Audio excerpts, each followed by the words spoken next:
Assalamualaikum warahmatullahi wabarakatuh. Prabowo Subianto sebentar lagi akan dilantik menjadi Presiden Republik Indonesia, melanjutkan suksesi kepemimpinan Pak Jokowi setelah 2 periode. Pak Prabowo terpilih setelah dipilih oleh mayoritas rakyat Indonesia 58%. Lantas, bagaimana kebijakan Pak Prabowo ke depan? Mau dibawa kemana arah bangsa ini? Berikut sebuah pemaparan yang isinya daging semua, dan ini digadang-gadang disebut-sebut sebagai calon Menteri Luar Negeri di nanti Pak Prabowo Subianto. Langsung saja kita simak Ustadz Anies Mata, Ketua Partai Gelora Indonesia. Kedua, mengenai mazhab beliau dalam cara mengelola pemerintahan. Premis pertama soal geopolitik, yang kedua mazhab dalam mengelola pemerintahan. Persoalan yang ketiga, ya sekalian, ini penting antum pahami dalam cara berpikir beliau. Beliau, saya bicara dengan beliau di Paris ya, ngobrol bertiga, saya dengan Pak Fahri dengan beliau bertiga, 1 jam lebih kita ngobrol, tengah malam nih. Beliau jadi saya ini lebih muslim daripada yang muslim-muslim ini, kata beliau. Kenapa? Saya percaya takdir. Takdir saya itu presiden. Kalah saya nggak peduli. Takdir saya itu presiden. Saya punya cita-cita. Saya itu percaya betul takdir. Saya lebih beriman daripada orang-orang ini semua. Kita lihat. Cuma apa hikmah bahwa Allah memberikan kekuasaan ini kepada beliau di umur 72 tahun. Setelah 30 tahun, hampir 25 tahun lah ya, dari 98. Ini kan orang terlempar dari istana, iya kan? Iya kan? Kalau Nabi Yusuf kan sudah ada di istana, terus check out lagi, masuk dalam penjara. Ini kan beliau sama kira-kira hidupnya begitu kan. Berjuang dari awal, bangun asetnya, kekayaannya, habis itu dibuang, dipakai lagi gitu. Berjuang terus kayak gitu. Laukana fi awsatil islamiyin mislahu. Laukana. La tattafiq ma'hu fi katsir, tetapi laukana, kalau ada orang dengan karakter seperti itu. Nah, ini dulu yang disebut asyurafa dulu ya. Orang-orang yang punya thaqafah, intelektualitas tinggi, punya sumber daya, dan punya keinginan mulia untuk mengabdi kepada rakyatnya itu. Dia pakai semua sumber daya untuk itu. Walaupun begitu, Allah baru kasih dia kekuasaan di umur 72 tahun. Jadi ini ada sistem yang memang sudah harus diganti, sistem global. Tapi siapa yang ganti? Kan pasti kekuatan superpower. Nah, superpowernya ini yang sekarang lagi bertengkar untuk menentukan aturan baru. Makanya kalau kita tanya apa idenya Rusia, apa idenya Cina, mereka bikin BRICS. Supaya mereka mengubah tren sistem global ini dari sistem unipolar kepada sistem multipolar. Iya kan? Rubah itu Dewan Keamanan semuanya. Masa negara ini ditentukan, seluruh dunia ditentukan oleh cuma 5 negara yang punya senjata nuklir? Kan tidak adil. Iya kan? Itu lihat cara berpikirnya. Nah sekarang kalau kita lihat dalam proses konflik melawan Cina ini, bagi Amerika ini, yang pertama diputus ini kan mata rantainya semuanya. Cina ini ekonominya itu sangat tergantung kepada ekspor. Nah, tempat-tempat di mana yang menjadi pusat ekspornya, destinasi ekspornya Cina ini yang mulai dihancuri satu-satu. Eropa, Amerika, tarifnya dinaikkan semuanya. Ya kan? Makanya kalau kita lihat Cina ini sekarang ekonominya terus turun. Pertumbuhannya ini terus turun. Habis itu dikelilingi ini semuanya.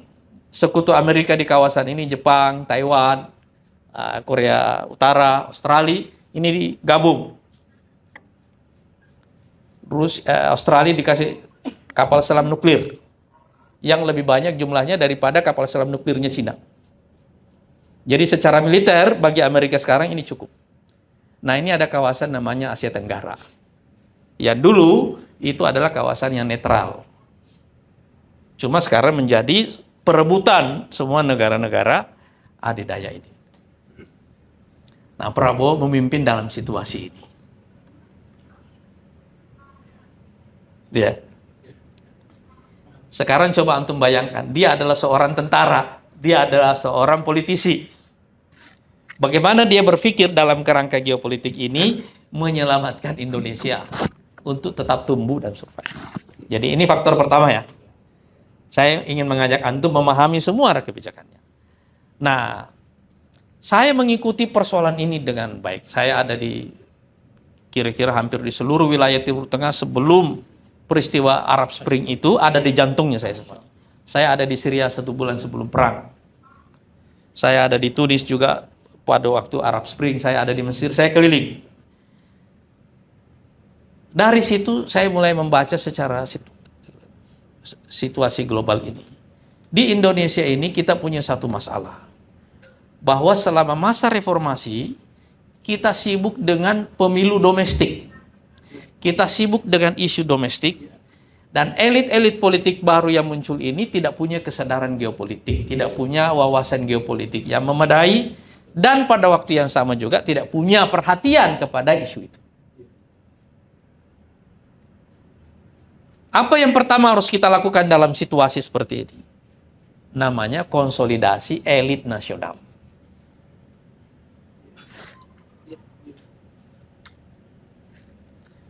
Nah, Pilkada DKI tahun 2017 itu adalah satu cermin awal. Bagaimana satu pilkada itu mulai mencerminkan intervensi geopolitik yang sangat kuat.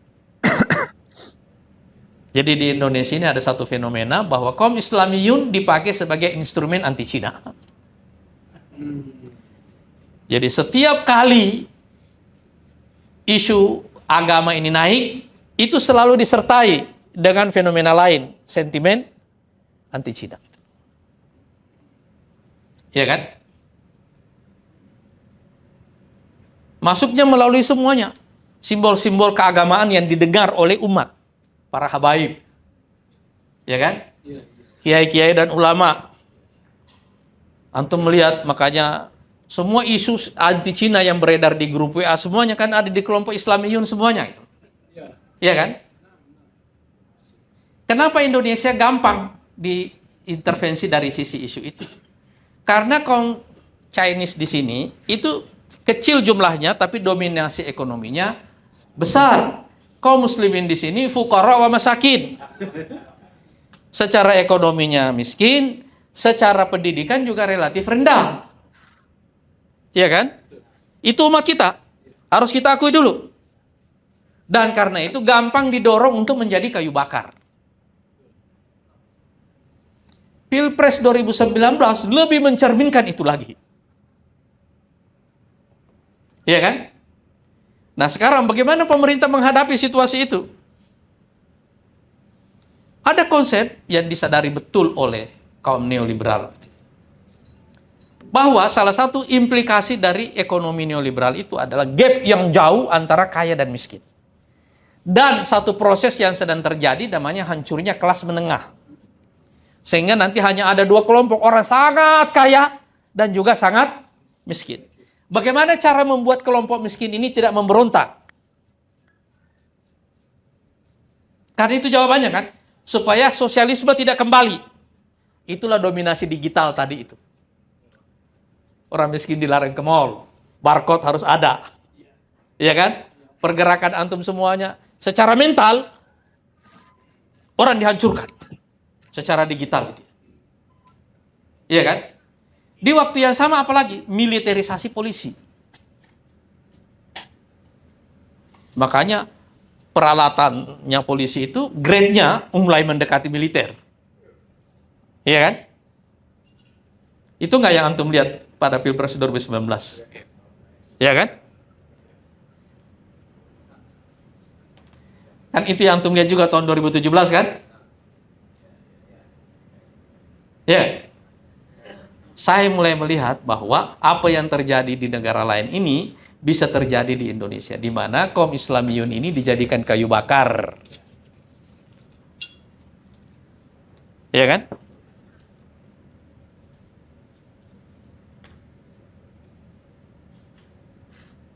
Nah sekarang, ikhlas sekalian, antum lihat. Imran Khan hilang nggak di Pakistan? Di Bangladesh hilang nggak? Hah? Hilang kan? Myanmar sekarang ada militerisasi. Antum lihat semuanya.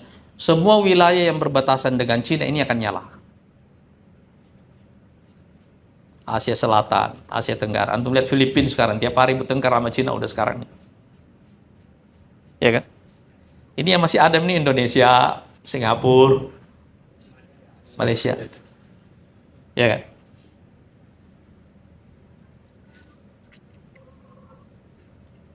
Tapi antum perlu tahu, Singapura ini situasinya unik. Ekonominya Singapura itu, struktur ekonominya ya, 25%-nya itu orang Indonesia. Itu harta orang Indonesia. 25%-nya lagi itu adalah Taiwan. Sisanya paper, aurak malia.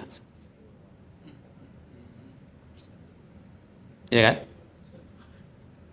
Sekarang Taiwan ini diajak melawan mainland, nenek moyangnya. Makanya yang paling kerepotan sekarang itu Singapura. Karena orang mulai mengeluarkan duitnya dari Singapura pelan-pelan. Itu ya. Dan saudara sekalian, itulah sebabnya setelah pemilu 2019 Pak Prabowo kalah, saya berinisiatif. Kita di Gelora ini kita bikin, ini mesti ada. Tiada sia-sia jadidah. Yang bisa memberikan arah yang benar kepada umat supaya mereka dengan semangatnya, dengan kesadaran politiknya yang tinggi, tidak dijadikan sebagai kayu bakar dalam konflik geopolitik itu. Dan alhamdulillah, amal ini berbuah. Memang dasarnya dimulai dengan niat baik. Nggak ada pikiran kita waktu itu, kita berpikir dalam kerangka keumatan, dalam kerangka maslahat bangsa. Jangan negara kita ini menjadi medan tempur negara-negara adidaya. Yang kayu bakarnya adalah kaum Islamiyun. Yang taglibu alaihimul hamasah wa takillu fihimus thaqafah. Ya kan? Kan ini kan? Itu cara berpikir kita di Gelora. Mungkin Syekh Abdurrahim ini dan Abdurrahman ini ikut dalam perbincangan ini dari awal ya. Dan mengerti betul arah politik kita ini dari awal. Itu ini. Dan alhamdulillah ide itu diterima. Baik oleh Pak Jokowi dan akhirnya, saya tidak ngomong ke Pak Prabowo pada waktu itu ya. Untuk dua ini bersatu. Kunci pertamanya adalah konsolidasi elit. Tahun 2022 kita mulai bicara, Pak, pertahankan koalisi besar ini. Awal tahun 2023 kita tanya, Bapak mau dukung siapa? Kita harus tetap membangun koalisi besar ini. Udah Prabowo. Saya datang ke Pak Prabowo setelah itu, mulai bertemu, baru saya cerita. Itulah awalnya kita memberikan dukungan. Jadi antum perhatikan ya, kita ini didrive oleh kesadaran geopolitik, kita ada pengetahuan soal itu, kita ada kesadaran bahwa negara kita ini ada dalam ancaman besar. Itu awalnya. Karena kunci awalnya adalah rekonsiliasi dulu, kemudian konsolidasi elit politik nasional. So, kalau elitnya bertengkar, rakyatnya pasti jadi kayu bakar. Iya kan? Masing-masing kita melakukan mobilisasi dan saya tahu betul berat bagi Pak Prabowo pada waktu itu kan, dituduh pengkhianat oleh umat. Ya kan? Mungkin antum juga ikut menuduhnya pada waktu itu kan. Siapa yang nuduh? Ya kan? Tapi itu ini awalnya, ini akar pemikirannya. Saya sengaja menggunakan timeline di sini ya, supaya antum memahami masalah lebih mudah. Nah sekarang, faktor kedua yang harus antum ketahui dalam memahami. Sekarang beliau udah jadi presiden. Kita tidak ulangi cerita ini kembali. Faktor kedua yang mempengaruhi cara berpikir beliau adalah mazhab yang beliau anut dalam mengelola negara.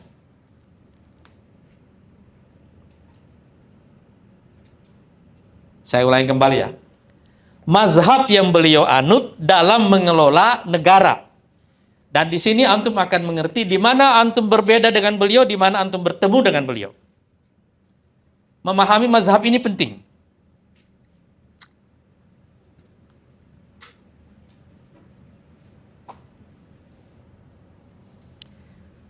Background intelektual beliau ini adalah keluarga beliau keluarga ekonom. Bapaknya adalah salah satu arsitek ekonomi Indonesia. Dan bukan cuma arsitek ekonomi Indonesia, bapaknya juga seorang teoritis. Dia punya teori sendiri, mazhabnya dalam ekonomi. Kakek moyangnya itu pendiri perbankan di Indonesia itu. Dia ada di sini. Tapi dia juga punya background tentara. Gitu ya. Dia mengerti dan pernah ikut perang. Paling tidak kalau yang dia cerita itu dalam 7 momen dia 7 kali ikut perang itu. Ya. Dia memahami betul apa artinya survival dalam pertempuran itu ya. Ya kan? Tapi separuh dari umurnya dia menyaksikan satu pola pemerintahan. Namanya Pak Harto. Bagaimanapun ini mempengaruhi modelnya di kepalanya. Model pengelolaan negara. Pak Harto bangkit dari satu krisis menghadapi PKI, berhasil mendapatkan dukungan global dari Amerika, dari Inggris, dan mulai membangun Indonesia. Cuma Pak Harto memimpin dalam waktu yang lama karena dapat dukungan geopolitik yang sangat kuat pada waktu itu. Artinya di pertengahan masa Perang Dingin, Indonesia ini bergabung ke dalam sistem kapitalis. Makanya setelah itu ada kelompok investor negara-negara yang namanya IGGI yang dipakai khusus konsorsium untuk membantu pembangunan Indonesia. Dibawalah teknokrat kayak Habibie semua ke sini. Semua pengembangan teknologi Indonesia ini maju luar biasa. Dan sampai akhirnya selama 30 tahun muncullah satu negara baru, negara menengah yang disebut sebagai macan Asia. Sampai di puncaknya itu kira-kira Prabowo menyaksikan situasi itu separuh hidupnya. Sampai beliau menghadapi patahan. Iya kan? Kan patahannya itu kalau nggak salah umurnya tahun 98 itu 98 itu 89 itu kira-kira umurnya kalau nggak salah 47 48 kira-kira. Jadi dia menyaksikan bagaimana Orde Baru itu tumbuh dan membangun kekuasaan yang luar biasa. Jadi Orde Baru itu tumbuh dengan narasi pembangunan. Hilangkan semua konflik politik yang ada di masa Orde Lama. Kita bikin konsolidasi elit, penyederhanaan sistem politik. Yang kanan dikumpul jadi satu namanya P3, yang kiri dikumpul jadi satu namanya PDI, yang tengah dibikin baru namanya Golkar. Inilah payung politiknya. Sistemnya tetap demokrasi, tapi pada dasarnya demokrasi yang terkontrol penuh. Dan tentara punya peran dualisme. Punya peran militer dan punya peran sipil. Ya kan? Gubernur diangkat oleh presiden. Ya kan? Komposisi anggota DPR juga diatur sedemikian rupa. Ya kan? Jadi 2/3 kekuatan atau 3/4 kekuatan politik ini ada di Golkar. Yang lainnya dikasih supaya sistemnya tetap kelihatan demokrasi. Ya kan? Tapi ada pembangunan yang real. Dari inflasi 600-an% itu ekonomi Indonesia bisa bangkit. Memang miracle, keajaiban yang luar biasa. Indonesia bisa bangkit secepat itu. Negara besar seperti Indonesia ini bisa bangkit begitu. Saya ingin antum mencatat ini bahwa Pak Prabowo melihat proses itu semuanya. Sejak dia muda sampai beliau terlempar dari istana. Dan dia ada dalam istana. Dia melihat itu. Bagaimanapun itu mempengaruhi model kepemimpinan dalam diri beliau. Itu ya. Di samping secara geopolitik, beliau punya pengalaman itu. Dia adalah korban tahun 98. Dan sekarang ketika beliau kembali juga sebagai orang yang mengambil untung dari situasi geopolitik. Iya kan? Dulu dia adalah korban, sekarang beliau mendapatkan keuntungan dari situasi geopolitik ini karena orang jadi percaya kepada beliau. Harus kita akui bahwa 58, sekian persen elektabilitas beliau yang lalu itu angka yang sangat tinggi. Angka yang sangat tinggi. Bahkan lebih tinggi dari Pak Jokowi sendiri. Iya kan? Orang mulai sadar bahwa ya memang ya. Makanya ide rekonsiliasi terus-menerus yang kita di Gelora kita gaungkan terus, ini masuk. Dan alhamdulillah berujung dengan sangat baik. Nah sekarang, kombinasi antara background intelektual beliau ini ya, yang ada di keluarga ekonom, yang mazhabnya kira-kira ini mazhab kombinasi antara kapitalis dan sosialis. Walaupun heavy-nya ada sosialis itu ya. Tapi kira-kira mazhabnya itu lebih mirip begitu ya. Mazhab bapaknya beliau ya. Kemudian model pemerintahan Orde Baru yang mempengaruhi beliau. Kemudian yang ketiga faktor geopolitik ini. Nah, beliau mengatakan bahwa mazhab dalam mengelola pemerintahan itu ada 3. Yang pertama adalah mazhab ideologi. Orang yang menganggap bahwa pemerintahan itu adalah sumber daya yang besar untuk memberikan kekuatan kepada satu ideologi. Jadi satu mazhab mengatakan bahwa kita mesti mengelola negara ini dengan cara kapitalis. Satu mazhab mengatakan kita mesti mengelola negara ini dengan cara sosialis. Satu mazhab mengatakan kita mesti mengelola dengan cara komunis. Ada mazhab yang lain kita mesti mengelola negara ini dengan cara Islam. Ada mazhab mengatakan sekuler dan seterusnya. Ini mazhab. Ideologi-ideologi ini adalah satu mazhab dalam pengelolaan pemerintahan. Jadi manajemen pemerintahan berbasis ideologi. Itu satu ya. Yang kedua, ada satu mazhab yang mengatakan bahwa negara ini adalah alasan orang berkumpul membentuk satu organisasi bersama namanya negara, supaya negara ini menciptakan kesejahteraan bagi kita. Mau ideologinya apa, yang penting kita sejahtera. Nah, ini mazhab welfare state. Ya. Nggak ada masalah, jangan campuri ideologi itu. Yang penting impact-nya, output-nya adalah orang sejahtera. Nah, Pak Prabowo bertanya begini. Bagaimana kalau kita tidak bisa menegakkan negara itu berbasis ideologi tertentu? Karena konflik antar kelompok ideologi tidak berujung dengan kemenangan salah satu di antaranya. Kan negara rusak kan? Satu. Yang kedua, bagaimana kalau kita ada dalam situasi politik di mana cita-cita kesejahteraan itu tidak bisa diwujudkan? Apa negara aja bubar? Ya kan? Muncul mazhab yang ketiga, namanya mazhab survive. Nah, inilah mazhab beliau. Kita mengumpulkan negara itu, kita memang pengen sejahtera bersama. Tapi pada akhirnya tujuan kita yang paling dasar itu adalah supaya sebagai kelompok, kita ini bisa survive. Nah, inilah mazhab beliau. Dan di tengah situasi geopolitik sekarang, mazhab ini menjadi sangat relevan. Yang penting survive dulu. Ya kan?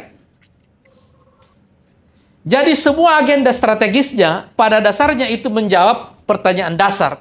Mahiya nisabul baqa? Apa alat untuk survive? Ya kan? Kita survive yang paling utama itu adalah karena people, rakyat. Dan rakyat ini supaya survive, dia harus bisa makan. Itu dulu. Makanya programnya keamanan pangan. Supaya kita ada mobilitas, bisa melakukan pembangunan, keamanan energi. Tapi Anda kan tidak tenang kalau tidak punya rumah. Makanya perumahan. Beliau target 3 juta rumah tiap tahun. Saya nggak tahu ini bisa tercapai atau tidak. Tapi kalau beliau memimpin 10 tahun misalnya, kan ada 30 juta rumah kira-kira kan? 2 juta di desa, 1 juta di kota. Itu. Ini angka yang sangat ambisius. Itu. Iya kan? Sekarang kita mengkonsumsi 1,5 juta minyak setiap hari, barrel ya. Produksinya cuma 600.000. Jadi kita mengimpor 900.000. Nah, dia mau menutup gap 900.000 ini. Supaya kalau terjadi apa-apa, kita tidak punya masalah. Nah, ini sekarang kita impor semuanya. Bagaimana kalau ada perang di Timur Tengah? Kan itu kapal, tanki tidak bisa jalan. Iya kan? Susahlah kita di sini kan? Bagaimana kalau terjadi perang antara Cina, Selat Malaka ini kan jadi susah. Ini jalur perdagangan semua kan jadi terganggu. Antum berpikir survive. Dia mengantisipasi bahwa, kalau kata beliau, saya punya keyakinan bahwa kemungkinan terjadinya perang dunia itu adalah 75%. Sebagai militer. Dan kita mesti mempertahankan Indonesia ini supaya bisa tetap tumbuh dalam situasi itu. Antum memahami dulu? Di mana antum ketemu dengan mazhab beliau ini dalam soal survival ini? Oh, harus itu. Hah? Itu saya. Di mana itu? Kita harus survive itu. Antum ketemu di teori tentang maqasid. Iya. Al-maqasidul hamsah yang disebut ad-daruriyat itu. Iya kan itu kan? Betul. Al-hifadzu 'ala nafs. Nah, ini semuanya. Survival. Makanya ada tren berpikir ini at-tayyarul maqasidi ini dipelopori oleh Al-Matin. Mati. Antum lihat ya? Di sini antum ketemu di sini mazhab ini. Apakah itu berarti bahwa antum tidak lagi punya cita-cita Islam dalam mengelola negara? Nah, ini Islam ini. Al-Baqa itu Islam. Nanti ada persoalan lain yang namanya tadayyun. Tapi kenapa syariat mengatakan ad-daruratu tubihul mahzurat? Al-hifazul nafs. Kan itu kan? Makanya ya sekalian, seluruh mujaddidin yang ada dalam sejarah pemikiran Islam, khususnya periode setelah para muassisi al-mazahib, jadi abad keempat ke atas itu, dimulai dari Imam Al-Juwaini, Imam Ghazali, dan seterusnya, itu semuanya adalah ulama yang memberikan kontribusi baru dalam pemikiran yang berhubungan dengan maqasid.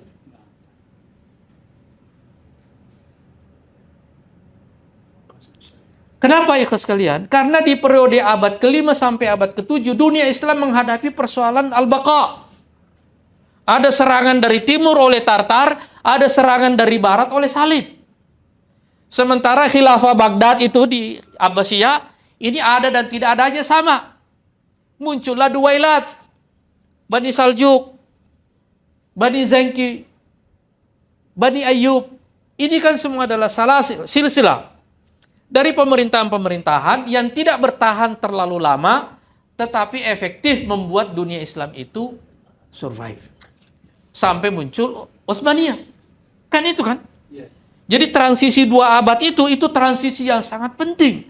Di periode itulah para ulama-ulama ini semuanya muncul. Imam Al-Juwaini. Iya kan? Saya ingin mengerti betul bagaimana ijtihad mereka ini mengantar Imam Al-Juwaini menulis buku Al-Ghiyas. Karena dia mengasumsikan bahwa kita menghadapi masalah di mana tidak ada penjelasannya secara nusus.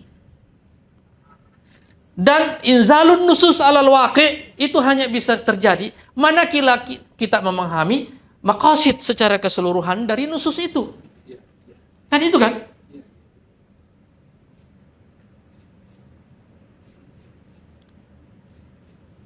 Buku Ihya Ulumuddin itu tadinya kan judulnya mau dikasih judul oleh Imam Ghazali. Imam Ghazali ini 11 tahun sampai beliau menulis buku itu. Dia meninggalkan semua jabatannya karena beliau melihat ini ada yang jauh lebih penting dari ini semuanya. Tadinya beliau mau menulis tentang Asrarus Salah, Asrarus Siyam, tapi akhirnya dirubah semuanya jadi Ihya Ulumuddin. Waktu beliau memberikan judul Ihya Ulumuddin, maknanya apa? Maqasid. Iya kan? Kemudian ada Al-Izz ibn Abdus Salam. Nanti yang ada ulama yang membackup nanti munculnya kaum Al-Mamalik. Muzaffar Qutuz. Ini kan dari sini nih. Ini kan di periode ini semuanya. Kemudian setelah itu ada Ibnu Taimiyah, ada Ibnu Qayyim dan seterusnya. Dan belakangan muncul Asy-Syatibi. Yang ikhwan dari Al-Magharibah semua ini kan akhirnya mengerti setelah itu ada ini artinya tajdid dalam bidang maqasid ini paling banyak dari ulama Al-Magharibah kan. Asy-Syatibi, kemudian ada Ibnu Asyur, Al-Fasi dan seterusnya. Kan dia. Kan ini maksudnya.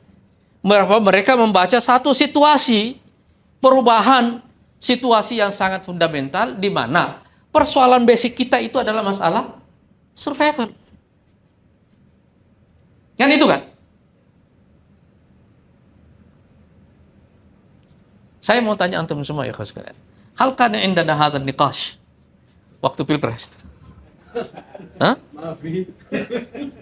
Hal indana. Kan kita terbawa ini cerdas daripada ini. Kan ini semua nggak begitu. Win itu. Winul ulama. Kan nggak ada di semua perdebatan itu. Antum susah memahami Prabowo kalau antum tidak memahami mazhab ini. Iya kan? Nah, ini poin yang kedua mengenai mazhab beliau dalam cara mengelola pemerintahan. Premis pertama soal geopolitik. Yang kedua mazhab dalam mengelola pemerintahan. Persoalan yang ketiga, ikhlas sekalian, ini penting antum pahami dalam cara berpikir beliau. Beliau, saya bicara dengan beliau di Paris ya, ngobrol bertiga saya dengan Pak Fahri dengan beliau bertiga nih. 1 jam lebih kita ngobrol tengah malam nih. Beliau cari saya ini lebih muslim daripada yang muslim ini, kata beliau. Kenapa? Saya percaya takdir. Takdir saya itu presiden. Kalah saya nggak peduli. Takdir saya itu presiden. Saya punya cita-cita. Saya itu percaya betul takdir.